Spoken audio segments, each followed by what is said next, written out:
Graças e paz, igreja. Amém. Uma honra e uma responsabilidade muito grande estar aqui novamente para ministrar a palavra do Senhor. E hoje, conforme nosso pastor já na direção do culto disse, que nós estamos na semana de crescimento em maturidade e na prática da vida cristã. E hoje nós vamos falar da prática da vida cristã. Melhorou, né? Glória a Deus. Obrigado, irmã.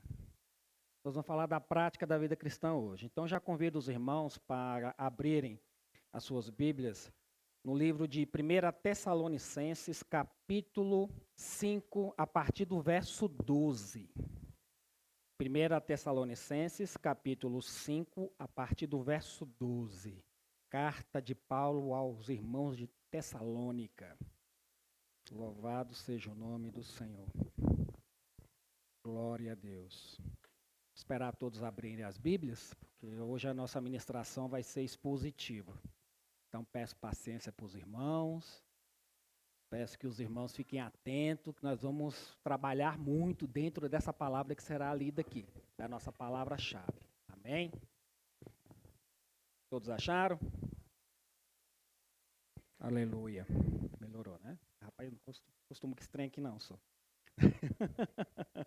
Diz assim a palavra do Senhor. Verso 12, ok?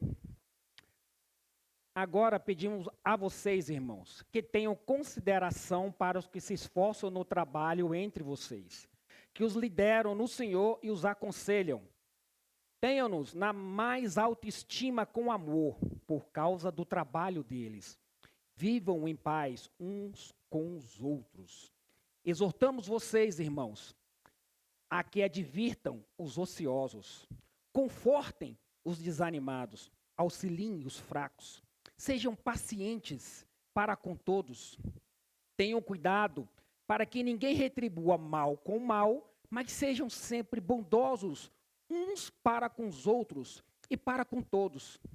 Alegre-se sempre. Orem continuamente. Deem graças em todas as circunstâncias, pois esta é a vontade de Deus para vocês em Cristo Jesus. Não apague o espírito. Não tratem com desprezo as profecias, mas ponham à prova todas as coisas e fiquem com o que é bom.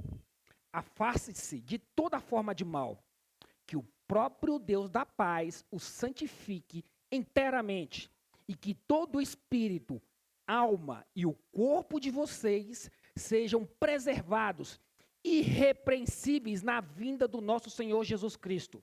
Aquele que os chama é fiel e fará isso. Irmãos, ore por nós. Saudem todos os irmãos com beijo santo. Diante do Senhor encarrego vocês de lerem esta carta a todos os irmãos. A graça do nosso Senhor Jesus Cristo sejam com vocês. Amém. Que palavra maravilhosa de Paulo, né? Que a graça do nosso Senhor Jesus Cristo seja com todos vocês. E Paulo pede para a gente já ler essa carta. Essa carta foi inicialmente escrita aos irmãos da igreja de Tessalônica. Mas aqui tem informações, ensinamentos importantes para a gente também que caminha nesse tempo. A igreja de Tessalônica, ela surgiu fruto de um trabalho missionário de Paulo, de Silas e de Timóteo.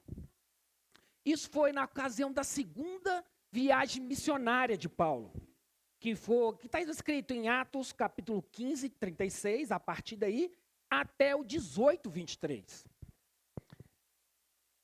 O problema é que a permanência de Paulo na cidade de Tessalônica foi muito curta, porque eles foram chamados até de perturbadores. Por quê? Porque eles pregavam o evangelho da graça. Eles pregaram o evangelho da salvação. E com a pregação que eles estavam fazendo, estavam tirando muitos irmãos do caminho do culto pagão e trazendo eles para caminhar em graça e em conhecimento do nosso Senhor Jesus Cristo. Então, isso está descrito em Atos, capítulo 17, verso 1 a 10. E eles foram perseguidos ali. Mas quando a gente começa a ver quem é que perseguiu Paulo, Silas e Timóteo, a gente vê que a maioria deles eram todos judeus. Aqueles que caminhavam de acordo com as regras e com a fé de Moisés. Apesar de pouco tempo que Paulo ficou em Tessalônica, surgiu ali uma igreja muito firme e se desenvolvia de forma saudável. Depois de algum tempo, Paulo envia Timóteo lá com o propósito de confirmar aqueles irmãos para saber se estavam firmes na fé, para obter notícias deles. E Paulo recebeu uma notícia muito confortadora. Aquela igreja continuava firme. Aquela igreja, apesar das perseguições daqueles irmãos que estavam ali caminhando na igreja de Tessalônica, eles continuavam firmes na fé. E a perseguição eram de judeus que tinham se convertidos do judaísmo e estavam começando a caminhar com a igreja de Cristo. Porém, eles queriam trazer os mesmos ensinamentos que tinham antes para dentro da igreja, que agora caminhava pela graça. Eles tinham também a perseguição daquelas pessoas que se converteram do paganismo, pois eles queriam trazer para dentro da igreja alguns rituais do culto pagão e adicionar na igreja. Mas aquela igreja, ela estava firme. E Paulo viu as evidências que aquela igreja da cidade de Tessalônica era genuinamente a igreja de Cristo. Era uma igreja saudável e com características que evidenciavam aquela fé. Eles tinham como evidência a tríade básica da vida cristã: a fé, a esperança e o amor. E isso Paulo confirma para a gente quando a gente lê de 1 Tessalonicenses 1 a 3, 1, verso 3, ao 1 Tessalonicenses 4. Já aqui na conclusão da carta de Paulo aos Tessalonicenses, Paulo traz conselhos práticos da vida cristã. Conselho para que aquela igreja, aqueles irmãos de Tessalônica, caminhassem firmes na fé. E conselhos que servem para a gente hoje. Para a gente caminhar firme na fé. Olhando para o alvo, sem perder o alvo, que é o nosso Senhor Jesus Cristo. Paulo faz uma série de lembretes àqueles irmãos. E ele traz alguns conselhos com esses lembretes, que Paulo já havia ensinado isso para eles. Paulo traz conselhos para os relacionamentos com os nossos líderes, nossos relacionamentos com os nossos irmãos, o cuidado que devemos ter com a nossa vida espiritual e o discernimento que todo crente tem que ter com relação às coisas celestiais. Então, amados, vamos ver cada ponto desse aqui que Paulo colocou aqui para a gente como ensinamento, para a gente caminhar nesse tempo também. Então, o primeiro conselho de Paulo é como anda o nosso relacionamento com nossos líderes. E está aqui no verso 12 e no verso 13a. Agora pedimos, irmãos, que tenham consideração para os que se esforçam no trabalho entre vocês, que os lideram no Senhor e os aconselham. Tenham-nos na mais alta estima com amor, por causa do trabalho deles. A partir do livro de Atos, capítulo 14, verso 23, nós vemos estabelecimento dentro da igreja de presbíteros, para liderar o povo de Deus, para instruir, para aconselhar, para ensinar os caminhos do Senhor. E esta é a vontade do Senhor, essa é a vontade de Deus. Distribuir dons entre homens, para estabelecer a igreja de Cristo, em cada tempo que ela caminhar nessa terra, até a volta do nosso Senhor Jesus Cristo. O dom de cuidado e ensino, dado aos pastores da igreja. Isso é uma realidade, é uma ordenança do Senhor, que esses pastores cuidem e ensinem das ovelhas que eles apenas são mordomos. Porque o dono das ovelhas, o dono do rebanho, é o nosso Senhor Jesus Cristo, o sumo pastor. No livro de Timóteo, Tito, Pedro, Romanos e 1 Coríntios, tem referências específicas sobre o ministério pastoral. Um guia para o povo de Deus, segundo a palavra. Um líder espiritual, ele tem que ter autoridade dada por Deus. E somente quando esse líder estiver caminhando de acordo com as Escrituras, de acordo com a palavra de Deus, ele tem essa autoridade dada por Deus. O texto acima ele afirma que a igreja deve ter os seus líderes e amá-los. O problema, meus amados, que muitos hoje, nesse tempo que nós vivemos, principalmente de internet, de tudo isso aí, nós vemos que muitos escolhem líderes conforme as suas vontades, conforme as suas próprias concupiscências, aquilo que agrada, não conforme a vontade do Senhor. Ao invés dele escolherem um Davi como líder, ele escolhe um Saul. O amor à liderança é uma recomendação bíblica do viver cristão. Submeter-se a uma liderança espiritual é um princípio que a palavra nos traz. Hoje nós vemos na sociedade uma pregação, principalmente para os jovens, que são os mais influenciados, de não obedecer às autoridades.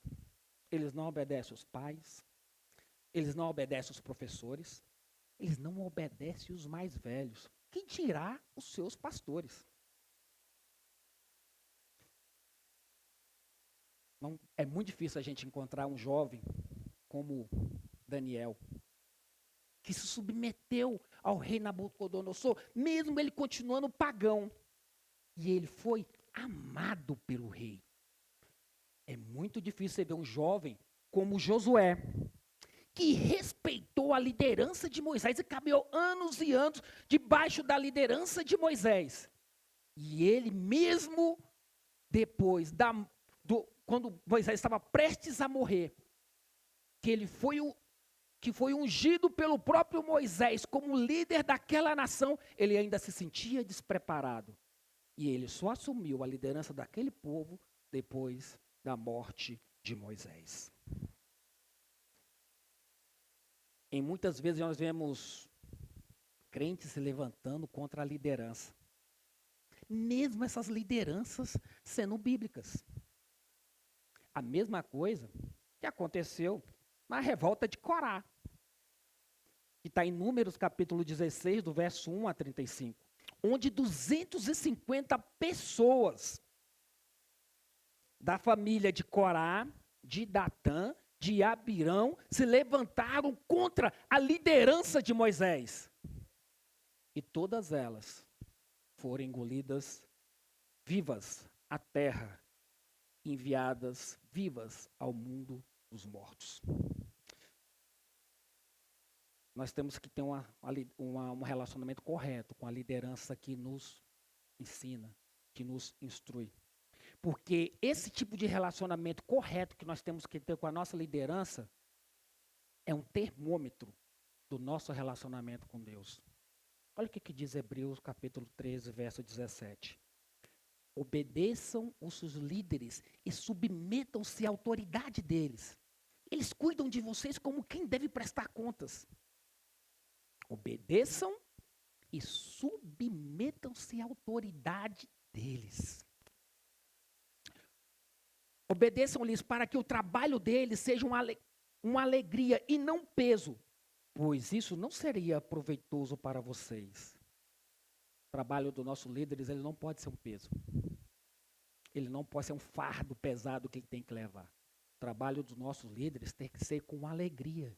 E nós que somos ovelhas, nós temos que auxiliar, encorajar, ombrear, rir. E se tiver que chorar, chorar junto com nossos líderes. Precisamos ter esse tipo de noção, esse tipo de direção para a gente caminhar da forma correta. Se o seu líder for bíblico, caminhar e der o exemplo de acordo com as Escrituras. É bom deixar isso bem claro. Mas nós vivemos uma crise de liderança, sim. Muitos líderes pensam que nós viemos aqui para ser cabeça e não cauda, né? Que a gente é filho do dono do ouro e da prata, então nós temos que ser aqui mesmo. Filho nós vamos herdar tudo aqui mesmo. Não, meu amado. Nós temos que pensar que o nosso maior tesouro é no reino celestial. Aqui nós estamos passando uma temporada, somos apenas embaixadores, nós estamos de passagem, nós temos, de acordo com a nossa caminhada, glorificar o nome do nosso Senhor. Nós não viemos aqui para ficar na eternidade. Nós viemos aqui cumprir um propósito, uma missão, uma jornada, uma carreira. Precisamos ter esse tipo de entendimento. Nós vivemos uma crise de liderança, sim. Mas também nós vivemos uma crise de liderados. Porque eles não têm se sujeitado aos seus líderes. Eles têm se revoltado, eles têm se levantado.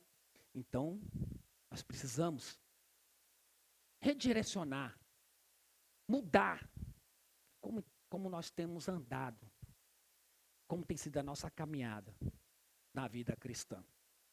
O segundo conselho que Paulo nos dá aqui é com relação aos nossos relacionamentos com nossos irmãos. E Paulo já fala logo de cara, no 1 Tessalonicenses 5, 13b, para a gente viver em paz uns com os outros.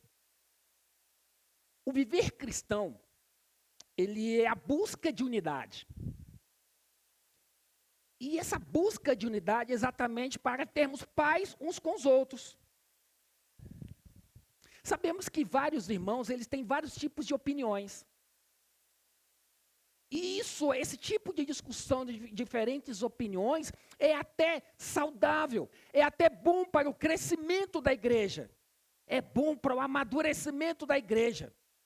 Mas nós temos que ter a seguinte noção: as nossas divergências têm que estar nas coisas secundárias e não nas coisas básicas da fé. Porque as coisas básicas da fé, elas são inegociáveis. As secundárias são discussões, como a própria escatologia, né? Algumas coisas é discussão. A gente não tem como formar uma doutrina e bater o martelo. Mas a volta de Cristo é base da fé. Isso nós temos que caminhar desta forma. O convívio cristão, o alvo dele é a paz. Dessa forma nós temos que largar as picuinhas, as brigas por motivos infantis e carnais, que não levam à edificação de ninguém, e muito menos da igreja. Nós precisamos ter em mente o que Paulo instrui e nos lembra, que o alvo da vida do cristão é a paz uns com os outros. Isso é para vivermos de acordo com a vontade de Deus. Paulo aqui faz uma série de encorajamentos para todos nós caminharmos nessa jornada. Esse encorajamento que Paulo faz é como se fosse uma ordem para a gente cumprir realmente, buscar isso fervorosamente e perseverantemente. E o primeiro encorajamento que Paulo faz é que a gente precisa advertir os ociosos. Olha o que diz no verso 14. Exortamos vocês, irmãos, a que advirtam os ociosos. Advertir significa chamar a atenção. Ociosos significa desocupados. Existia na igreja de Tessalônica uma conversa entre eles, quase que uma doutrina, que se Jesus vai voltar, por que vou trabalhar? Só que esses irmãos que estavam caminhando deste jeito, estavam tendo uma visão errada do evangelho. Porque Jesus pode voltar a qualquer momento, sim. Com certeza. Jesus pode voltar até no individual para a gente. Mas e o nosso testemunho de Cristo quando estamos caminhando na jornada? O que Paulo fala aqui é que aqueles irmãos que estavam ociosos, eles não estavam dando um testemunho de Cristo. Ele estava sendo um peso, porque eles comiam às custas daqueles irmãos da igreja que trabalhavam. Meus amados, a volta de Jesus ela não pode atrapalhar o nosso testemunho. Nem na nossa família, nem na igreja, nem no nosso local de serviço, nem no nosso meio familiar, nem no meio da sociedade. O trabalho, os deveres do lar, a criação dos filhos, as obrigações do dia a dia, fazer tudo com dignidade e zelo. É uma forma de darmos testemunho público do nosso Senhor Jesus Cristo. E devemos fazer tudo como estivesse fazendo para o Senhor. Paulo deixa claro que esses irmãos que estavam ociosos, sendo um peso para os irmãos da igreja de Tessalônica, eles davam um mau testemunho a esse respeito. E eles deveriam ser advertidos pela igreja. A igreja deveria encorajá-los e adverti-los que aquele comportamento deles estava errado.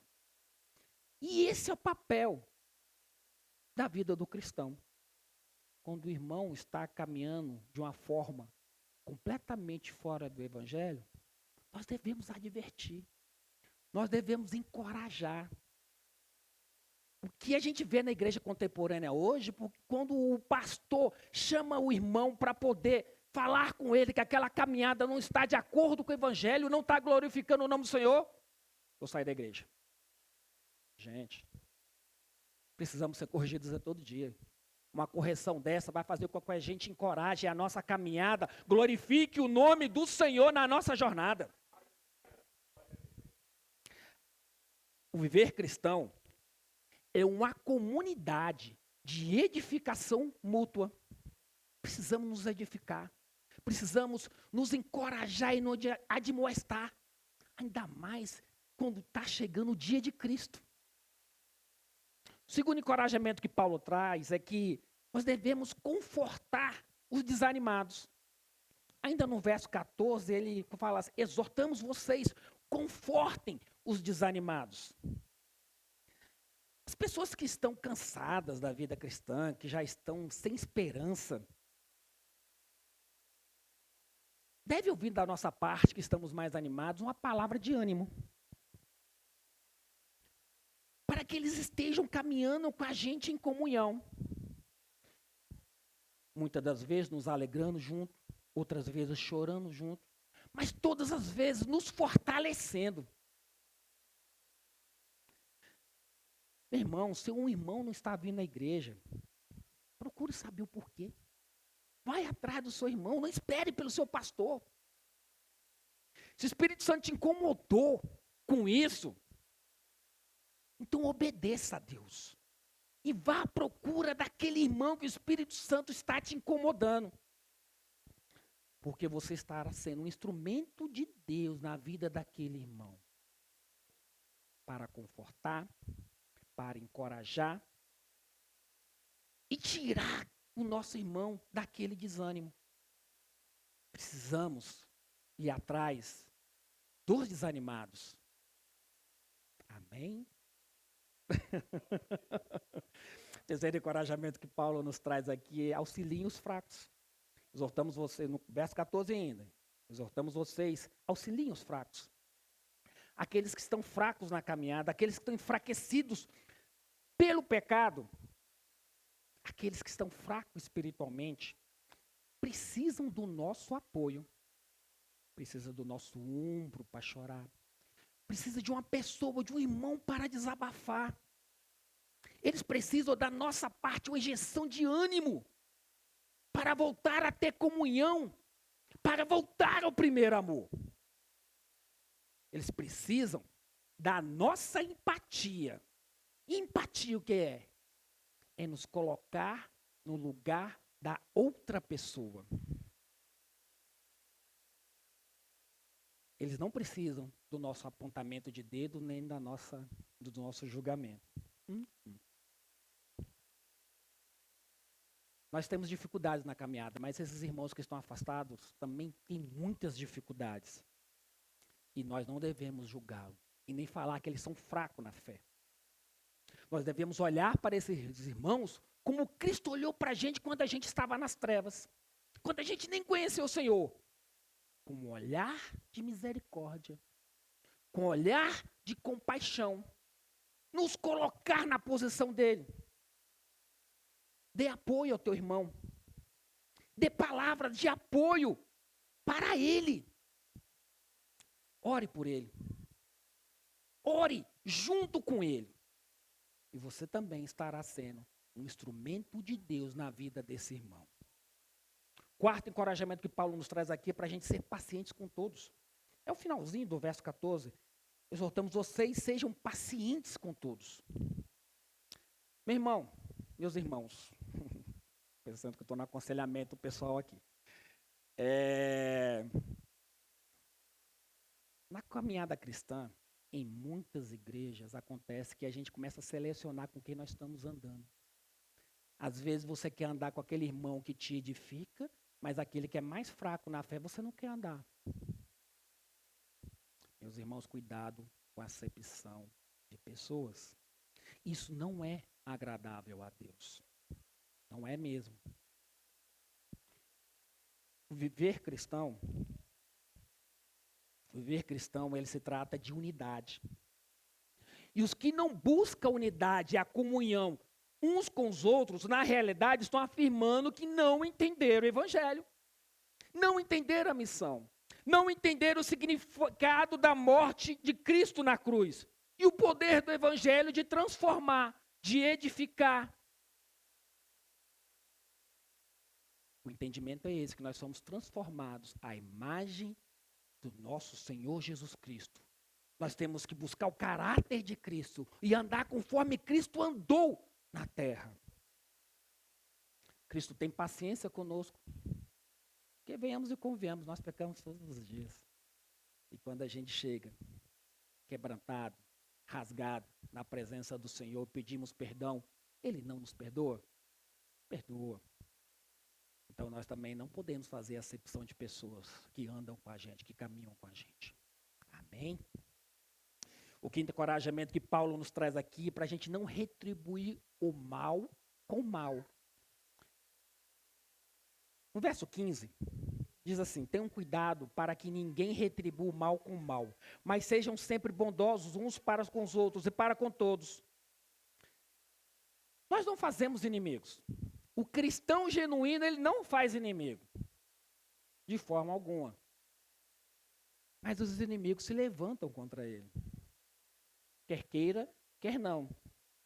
Por causa do nosso estilo de vida, a nossa forma de falar, o nosso modo de agir e de pensar. Algumas pessoas se tornam nossos inimigos e elas começam a se levantar contra nós. Nos perseguem, fazem fofocas, intrigas com o nosso nome.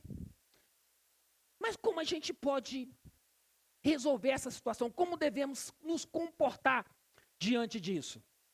Será que nós temos que retribuir o mal com o mal? Pagar na mesma moeda? A palavra de Deus ensina um completamente diferente. Olha o que Jesus disse no Sermão do Monte. Mateus 5, capítulo 5, verso 38 a 45. O verso que foi dito: olho por olho, dente por dente. Eu, porém, vos digo, não resistais ao perverso, mas a qualquer que te ferir na face direita, volta-lhe também a outra. Ensinamento de Moisés é olho por olho, dente por olho. Bateu, levou. Bateu, pisou no meu calo, eu piso no outro, do fulano. Só que Jesus falou que o comportamento cristão é diferente. Se a pessoa te bater no rosto, é a outra face. Não é fácil. Mas essa é a caminhada cristã. Porque a gente está aqui não para glorificar o nosso nome nem o nosso propósito de vida, mas para glorificar a Deus e darmos testemunho de Cristo. Então, na verdade, nós não devemos revidar de forma alguma.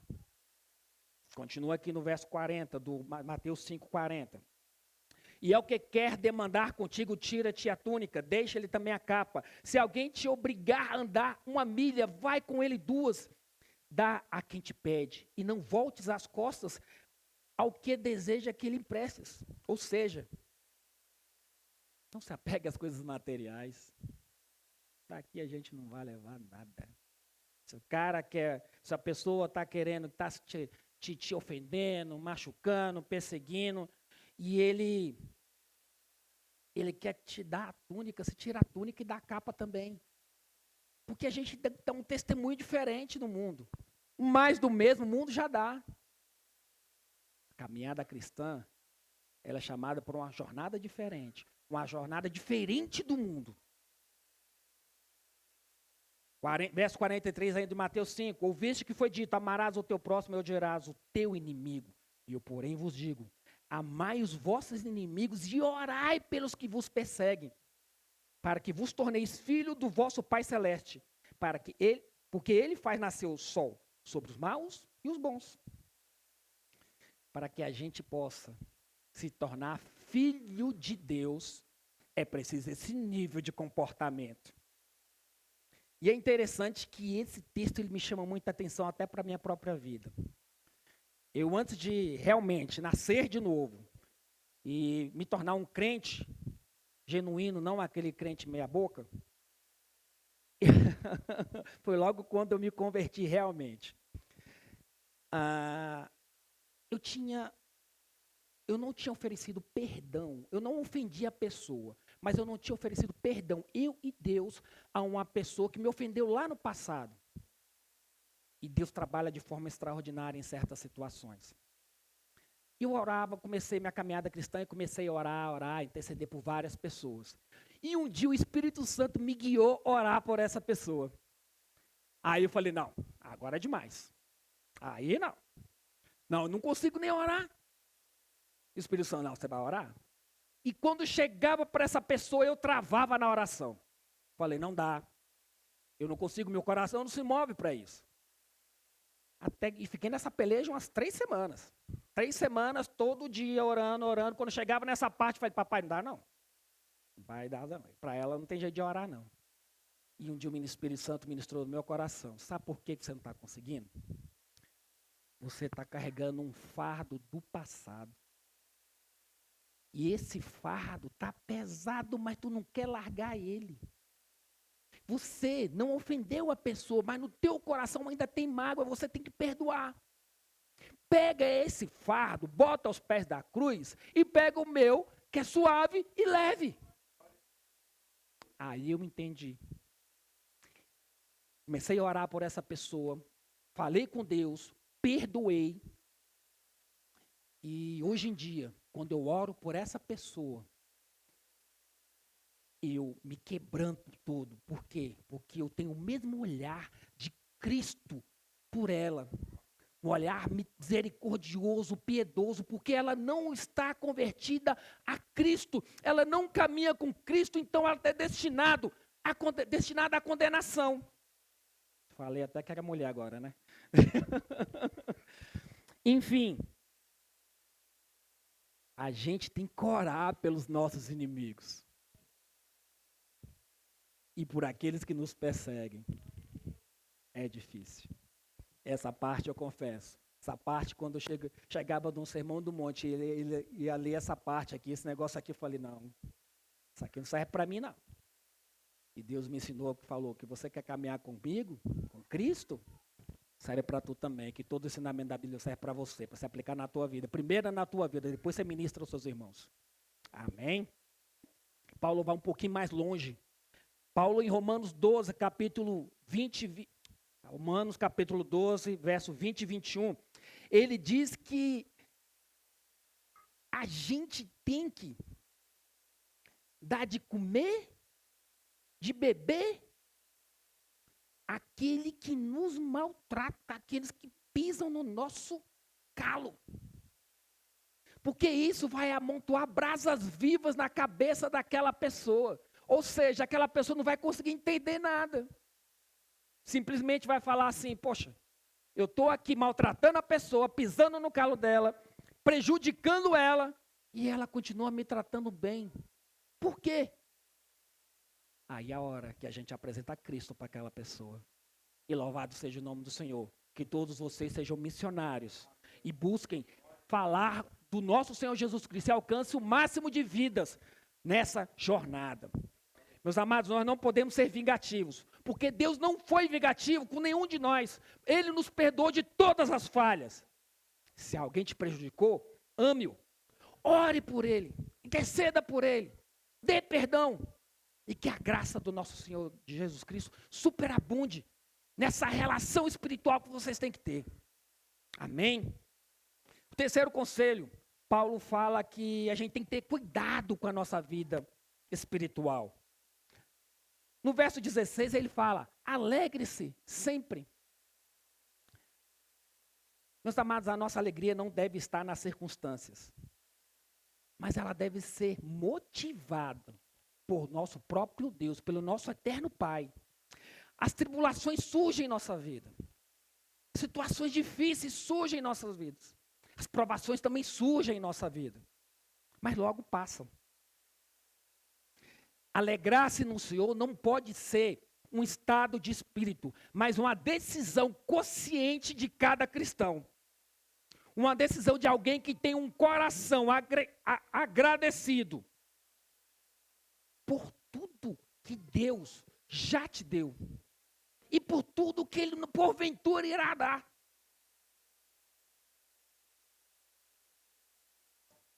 Para sermos servos de Deus, para sermos filhos de Deus, sermos cuidados por esse Pai maravilhoso, nós devemos ser alegres sempre. Amém? Sempre alegres, independente da circunstância e da situação. O mundo ele caminha de uma forma que eu estou alegre quando estou me divertindo com os meus amigos. Quando estou no meu quarto dormindo, estou triste. Nossa alegria vem do Senhor. Amém? Segundo cuidado que o Paulo fala que nós devemos que ter é para a gente orar continuamente, verso 17. É triste quando a gente vê um filho que não tem relacionamento com seu pai, não tem diálogo com seu pai, não caminha com seu pai. E eu falo da relação humana mesmo, pai e filho. Da mesma forma, aquele cristão que não ora, ele não tem relacionamento com Deus. Porque o diálogo com Deus vem da oração. A oração ela deve ser uma constante em nossa vida. Na vida daquele que se diz filho de Deus, filho do Deus Altíssimo. Orar é pedir um conselho. Orar é pedir uma direção do nosso Pai em todas as coisas. Orar não deve estar no fim das coisas, mas antes de fazer todas as coisas. A nossa oração ela deve estar em todas as situações, nas decisões, nas ajudas, na entrega, em tudo em nossa vida. Devemos orar continuamente. Paulo continua o terceiro cuidado, fala que a gente tem que ser agradecido por tudo.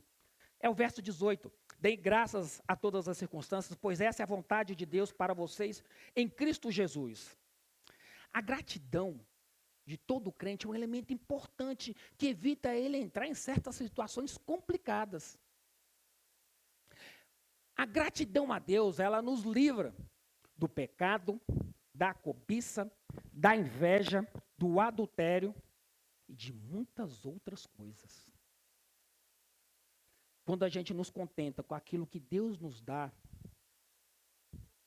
nós não temos cobiça, nós não desejamos o que é do outro. Porque a gente sabe que a graça de Deus, ela é abundante. A graça de Deus só nasce para os bons e os maus.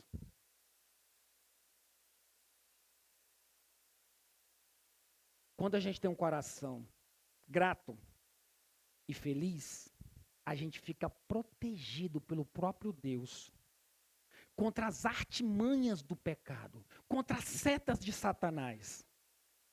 Sejamos gratos a Deus, meus amados, por tudo que Ele nos deu e pelo todo o cuidado que Ele tem sobre a nossa vida, sobre a vida dos nossos parentes, sobre esta igreja. Pois tudo que nós temos aqui nessa jornada de vida, nem nosso é. Nós somos apenas mordomos, apenas cuidamos daquilo que é de Deus. E no cuidado é que nós glorificamos o nome do nosso Senhor. Então, meus amados, sejamos gratos a Deus, pois essa é a vontade de Deus. E o quarto conselho que o Paulo nos dá aqui é para a gente ter discernimento com relação às coisas celestiais. E a primeira coisa que ele fala para a gente não apagar o espírito. Está no verso 19. Um pouco antes de Jesus ir para o seu martírio e depois morrer, ele falou aos seus discípulos naquele momento ali que ele iria partir. Mas Deus iria enviar o Consolador. O Consolador que ensinaria todas as coisas e que ajudaria ele a lembrar de tudo aquilo que Jesus havia dito. O Espírito Santo, ele nos ajuda a entender o que temos ouvido e nos dá discernimento de todas as coisas.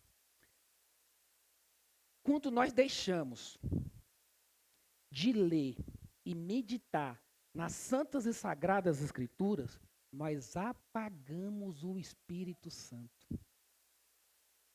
Meu irmão, eu quero te convidar. Permita essa noite ouvir a voz do Espírito Santo. Tenha sensibilidade espiritual. Quanto tempo faz que você não é quebrantado pela presença de Deus? Você tem obedecido à voz do Espírito Santo? Que te corrige, te confirma, te anima, te instrui? Você tem dado ouvido ao Espírito Santo? Ou você tem apagado o Espírito Santo? O Espírito Santo é que nos dá entendimento. Quando a gente está ouvindo a ministração de uma palavra, quando a gente está na escola bíblica, está sendo edificado por aquela palavra, ensinado por aquela palavra, e sem o poder do Espírito Santo, nenhum pregador estava aqui em cima pregando, que por nós mesmos, eu sempre falo, por mim mesmo eu não tenho nada a oferecer a ninguém. Mas eu falo da parte do nosso Senhor. Por isso que nós devemos estar em contato direto com o Espírito Santo para ministrar em nossas vidas e nos confirmar. O segundo discernimento que Paulo nos traz aqui é que a gente não deve desprezar as profecias,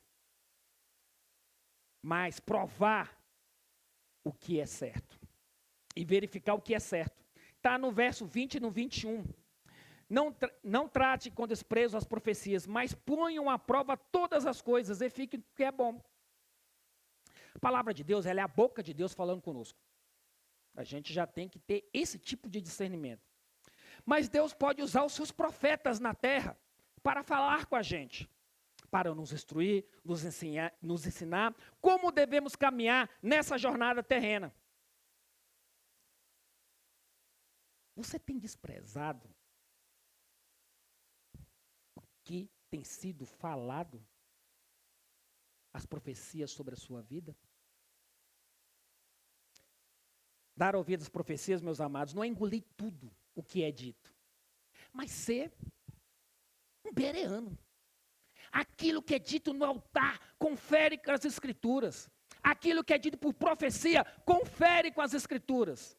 Nós precisamos confirmar as profecias de acordo com as Escrituras. As Escrituras é a nossa regra de fé e prática. Deuteronômio 18, Deus traz um ensinamento importante para o povo de Deus. Se alguém não ouvir as minhas palavras, o profeta falará em meu nome. Eu mesmo lhe pedirei contas. Mas vocês perguntem a si mesmo, como saberemos se uma mensagem não vem do Senhor? Se o profeta proclamar em nome do Senhor, não acontecer, nem se cumprir, essa mensagem não vem do Senhor. Aquele profeta falou com presunção. Não tenha medo dele. Testai as profecias. Ela tem que estar de acordo com as Escrituras. E elas têm que se cumprir. Porque senão, aquela profecia não vem do Senhor. veio do homem. Amém? O terceiro discernimento que Paulo nos traz aqui é que a gente tem que se afastar de tudo que aparente ser mal. É o verso 22. Meus amados, nós sabemos que o mundo jaz no maligno. Mas como nós temos nos comportado diante disso? Nós temos nos aproximado daquilo, do mundo, do sistema mundano? Nós temos nos aproximado de algo que respira pecado e maldade? Nós temos flertado com aquilo que nos chama, que nos atrai para pecarmos? Cuidado, meu irmão. Tome cuidado, pois o diabo possui muitos laços para prender a nossa mente. E é interessante que para prender a nossa mente não precisa de muita coisa.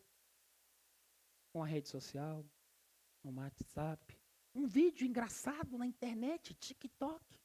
Ali vai prendendo, você vai continuando, e você vai se alimentando daquilo. E cadê de você se alimentar das coisas eternas? Os laços do inimigo, vigia. Tome cuidado. Mateus 18:8, palavra do nosso Senhor Jesus. Se a sua mão ou seu pé fizerem tropeçar, corte-os e jogue-os fora. É melhor entrar na vida mutilado e aleijado do que tendo as duas mãos ou os dois pés ser lançado no fogo eterno. Se o seu olho o fizer tropeçar, arranque-o e jogue-o fora. É melhor entrar na vida com um olho só do que tendo os dois olhos ser lançado no fogo do inferno. Jesus não falou aqui para nós arrancarmos nem os pés, nem as mãos, nem os olhos. Calma, não é por aí. Pois é, irmã. Nós temos que ter o discernimento do seguinte: se aquilo está te atraindo para as coisas carnais, se aquilo está cheirando pecado, fuja. O que ele fala aqui, te arranque os olhos, é o quê? Pare de olhar isso. Pare de botar a mão nisso. Pare de caminhar neste caminho. Se isso cheira pecado, vai te levar à condenação, não caminhe, se aparte disso. Se aparte disso. Meu irmão, peça discernimento ao Senhor para se afastar definitivamente dos laços do inimigo. E Ele te guiará através da palavra dele, através da sabedoria dele. Vigiem e orem para que não caiam em tentação. Submetam-se a Deus, resistam o diabo e ele fugirá de vocês. Para concluirmos, nós temos que entender que Deus tem o poder transformador. Paulo fala aqui no verso 23 que Deus da paz santifique inteiramente. Não só alguma parte, mas ele fala espírito, alma e corpo, para ser conservados irrepreensível até a volta do nosso Senhor Jesus Cristo. Porque quem chama é fiel. E ele fará isso. Essa é a afirmação de Paulo. Deus nos chama para fazer algo que só Ele é capaz de fazer. Andar em santificação completa. Então viva para Cristo. Porque Cristo vive em você. Ele morreu na cruz para ter um povo exclusivamente seu. Ele não morreu por uma religião. Ele não morreu para uma caminhada cheia de regras. Mas ele morreu por um padrão de santidade que nós devemos ter. Um padrão de santidade que nos separa do mundo. Que mostra que nós pertencemos a Ele. E assim Ele produz em nós santificação. É Deus que nos capacita a andar em santificação. Mas nós temos que entender. Existe a responsabilidade humana na obra de santificação. E essa nós não podemos fugir. Essas observações, meus amados, não são simples regras. de uma lista que nós devemos seguir. Mas uma régua de medida. Uma régua de medida. De como está a nossa vida espiritual. Como está o nosso relacionamento com os nossos irmãos. Como está o nosso relacionamento com o nosso Senhor. Quanto mais distantes desse padrão, mais distante nós estaremos de Deus. Faça um comparativo. Quão distante nós estamos desse padrão? Que as nossas atitudes, as nossas ações, o nosso modo de pensar e de agir estejam de acordo com o padrão que o nosso Deus quer. E que a graça do nosso Senhor Jesus Cristo esteja com todos nós nessa jornada. Amém? Feche seus olhos.